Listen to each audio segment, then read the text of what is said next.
قل هل يستوي الذين يعلمون والذين لا يعلمون إنما يتذكر أولو الألباب.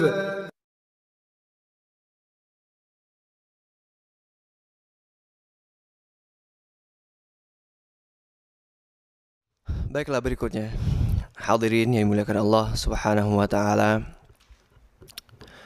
Alasan lain mengapa kita harus menjaga salat fardu 5 waktu kita adalah bahwasanya salat fardu 5 waktu adalah amalan pertama yang kelak akan dihisab oleh Allah Subhanahu wa taala.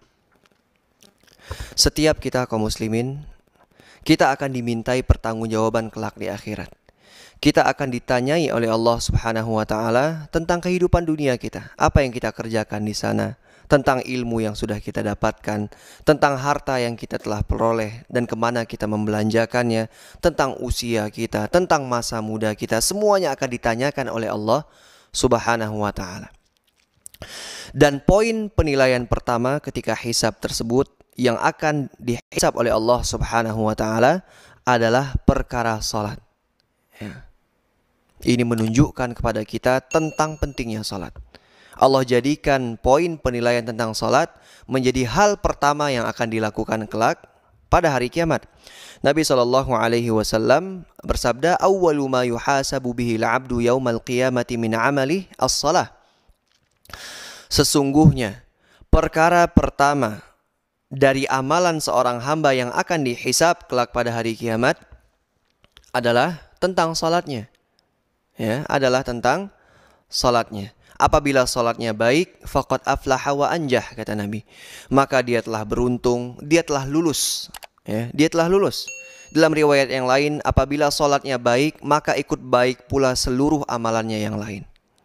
Dan apabila salatnya buruk, ikut buruk pula semua amalannya yang lain. Maka jagalah salat kita kaum muslimin, ya, lengkapi rukun-rukunnya, wajib-wajibnya, sunnah-sunnahnya, pelaksanaannya di awal waktu, khusyuknya, tumakninahnya.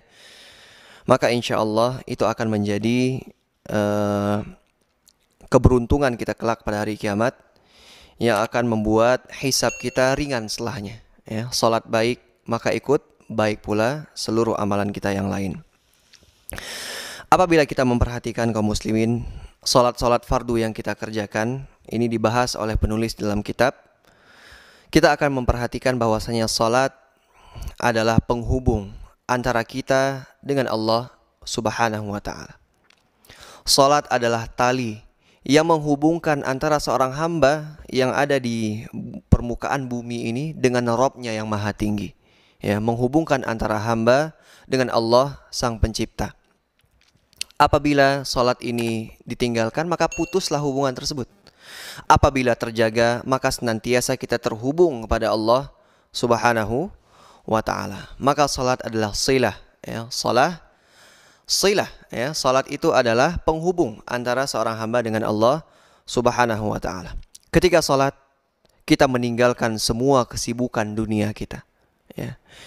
Yang sedang bekerja, yang sedang sibuk di dapur, yang sedang sekolah, ya, yang sedang beristirahat.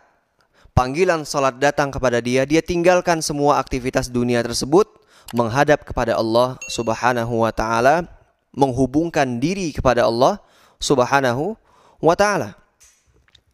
Maka di sanalah tampak bagaimana penghambaan diri kita kepada Allah Subhanahu wa taala.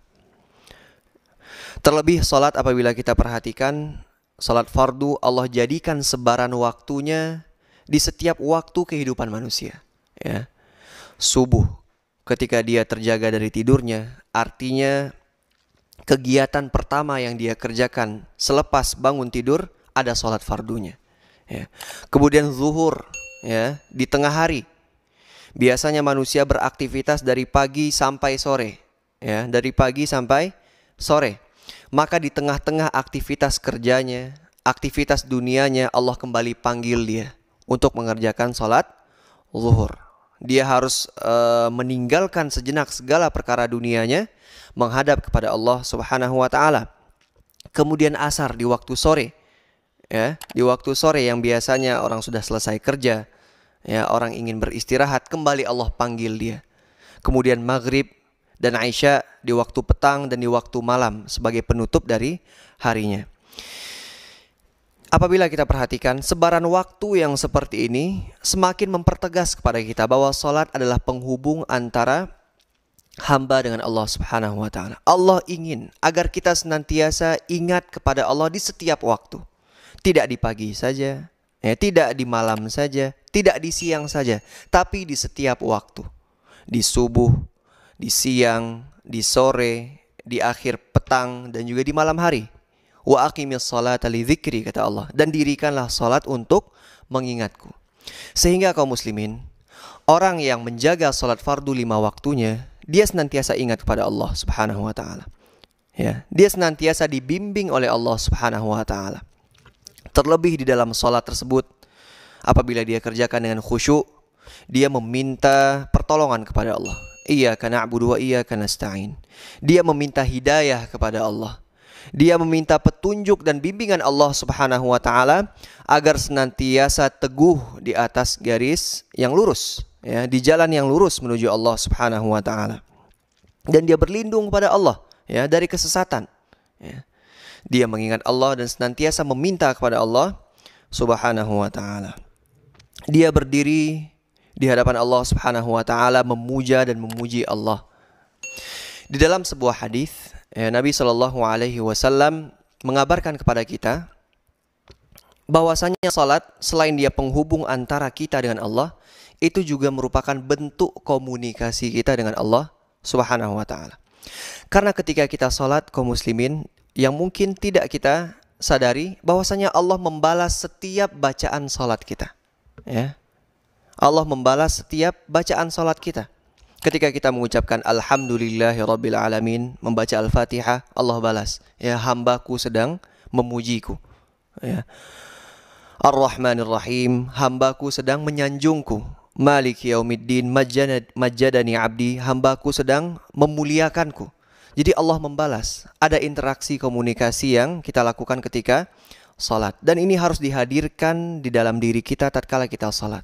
Inilah penghubung kita, inilah cara kita berkomunikasi dengan Allah, inilah saat dan momen kita memuja dan menyanjung Allah Subhanahu wa taala dan mengadukan semua permintaan dan keluh kesah kita. Kita meminta kepada Allah Subhanahu wa taala di dalam sujud kita.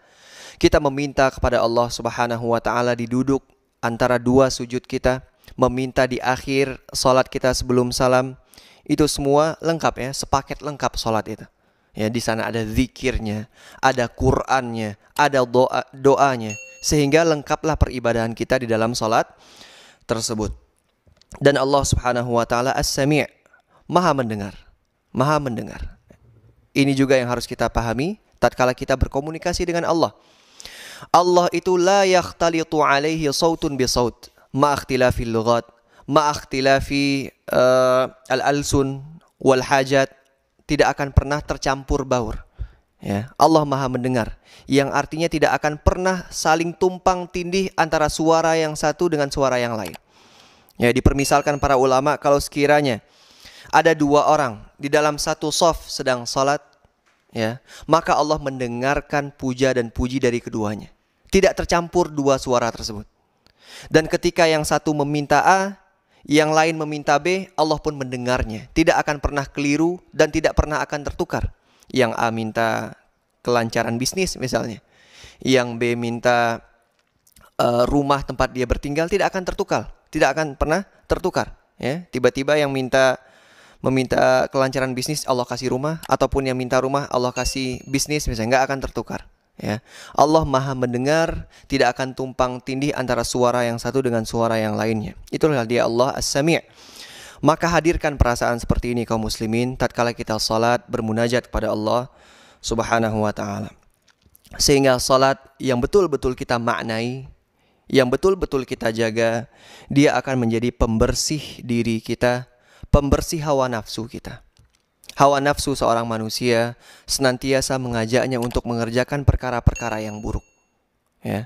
Innan nafsa la'ammaratun bisu. Sesungguhnya hawa nafsu manusia senantiasa menggoda, menyuruh kita untuk mengerjakan perkara-perkara yang buruk, meminum minuman keras, berzina, dan dosa-dosa yang lainnya. Hawa nafsu condong ke sana, ya. Senantiasa mengarahkan kita ke sana.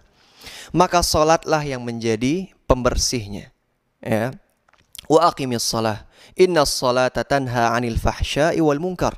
Dan dirikanlah olehmu salat, sesungguhnya salat akan mencegahmu dari perbuatan yang keji dan juga mungkar. Salatlah yang akan menjadi benteng pertahanan kita, ya, yang akan menjadi pembimbing kita agar jangan sampai tergoda dengan bujuk rayu hawa nafsu dan syaitan.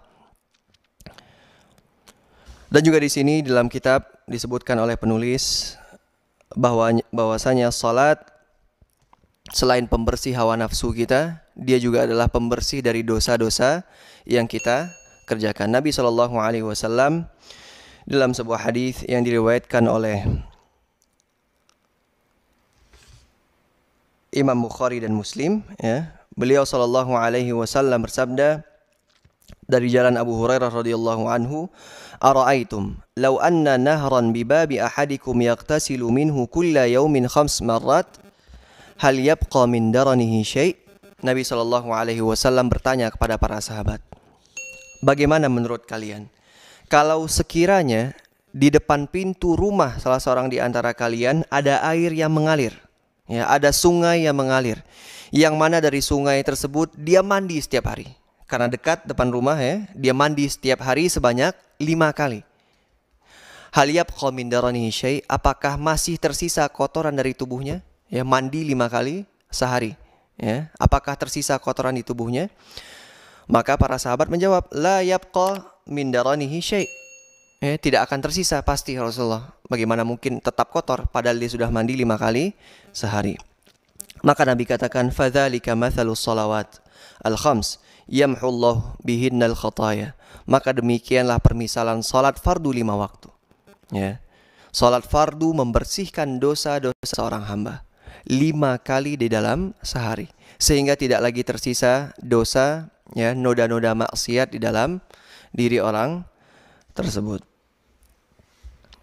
Kaum muslimin yang dimuliakan Allah Subhanahu wa ta'ala, di dalam hadis yang lain Nabi SAW bersabda, ya, tentang seseorang, anna rajulan asaba min imra'atin qublah.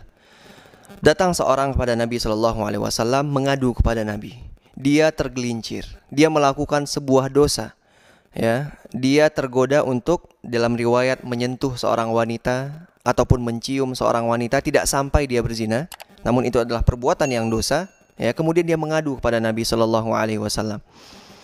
Maka ketika perkara tersebut disampaikan kepada Nabi, turun firman Allah Subhanahu wa ta'ala, wa aqimis salata tarafain nahar wa zulafan minal lail innal hasanati yudhibna sayyi'at. Dan dirikanlah oleh kalian salat di siang dan juga di malam hari, sesungguhnya amalan-amalan yang baik akan menghapuskan amalan-amalan yang buruk, ya. Dalam riwayat yang lain, di dalam sebuah riwayat Nabi SAW bersabda, wa atbi'is sayyi'atal hasanata tamhuha. Dan ikutkan setiap perbuatan buruk dengan perbuatan yang baik, maka niscaya perbuatan baik tersebut akan menghilangkan keburukan yang telah dikerjakan. Maka demikianlah permisalan salat, ya. Salat senantiasa membersihkan dosa-dosa kita, membersihkan hawa nafsu kita.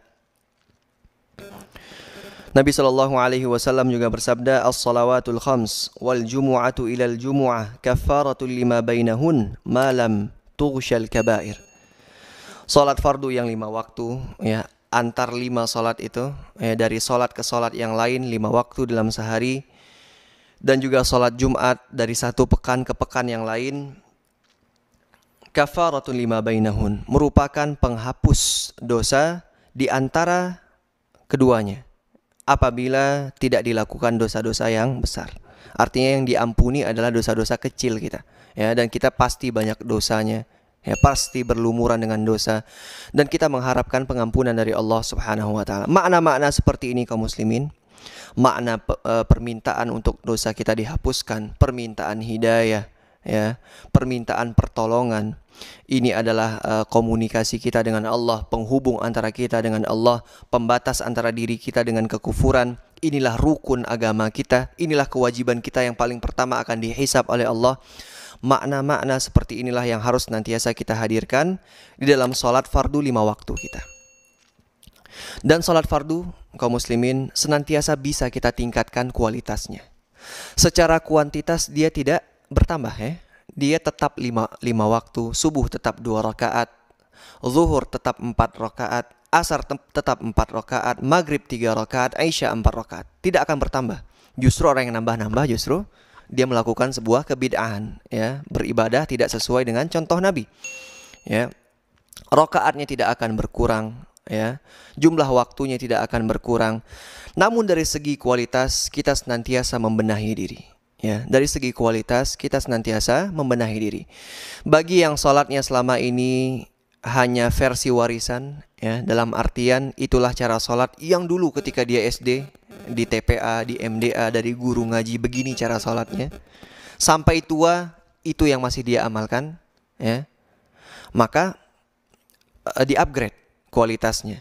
Mulai kembali membaca, ya, membaca tuntunan sholat sesuai dengan sholatnya Nabi SAW. Ya, kita benahi setiap gerakannya, ya, gerakan fisiknya, ya. Kemudian kita benahi setiap bacaan dari sholat yang kita kerjakan. Setelah kita pastikan gerakannya sudah benar, ya, kemudian bacaannya sudah benar, rukun-rukunnya telah kita lengkapi, wajib-wajib sholatnya telah kita lengkapi. Itu semua kan sifatnya teknis, kaum muslimin, ya. Teknis pelaksanaan sholat kita. Kemudian yang paling penting, yang menjadi ruh sholat kita adalah tentang kekhusyuan. Ini yang harus nantiasa kita tingkatkan. Bagaimana khusyuknya sholat kita, bagaimana kita menghayati setiap sholat kita, maka ini yang senantiasa kita tingkatkan. Artinya tidak ada garis finish ketika kita ingin membenahi sholat, ya. Jangan mencukupkan diri karena sudah mengetahui ataupun membaca tuntunan sholat fardu yang 5 waktu sesuai dengan sunnah Nabi, yang mana itu hanya pada gerakan-gerakan fisik dan bacaan, itu bagus, ya, bagus. Namun tidak cukup, bukan itu garis finishnya, ya. Khusyuk ini yang harus selalu kita cari di dalam sholat. Tuma'ninah, bagaimana kita mengerjakannya betul-betul tidak terikat dengan dunia di luar kita. Ya, kita mengerjakannya seolah-olah tidak ada perkara yang yang meminta kita untuk selesai segera dalam sholat kita. Ya, betul-betul tenang, ya. Betul-betul memfokuskan diri hanya pada sholat tersebut. Tidak mempedulikan hal-hal lain di luar sholat. Itu sesuatu yang berat, ya. Butuh latihan, ya, butuh latihan. Ketika kita ingin mencontoh sholat Nabi, artinya kaum muslimin jangan disempitkan artinya hanya pada gerakan dan bacaan saja, ya. Artinya juga kita ingin mencontoh kualitas sholatnya Nabi, khusyuknya Nabi, ya. Bagaimana Nabi bisa sholat sampai kaki beliau itu bengkak saking lamanya berdiri, ya, saking lamanya berdiri. Ya, beliau tidak merasakan sakit dari kaki yang bengkak tersebut karena beliau betul-betul menghayati, menikmati setiap sholat, setiap interaksi beliau dengan Allah Subhanahu wa taala di dalam sholat-sholat tersebut. Maka ini juga menjadi hal yang harus kita contoh dari Nabi SAW.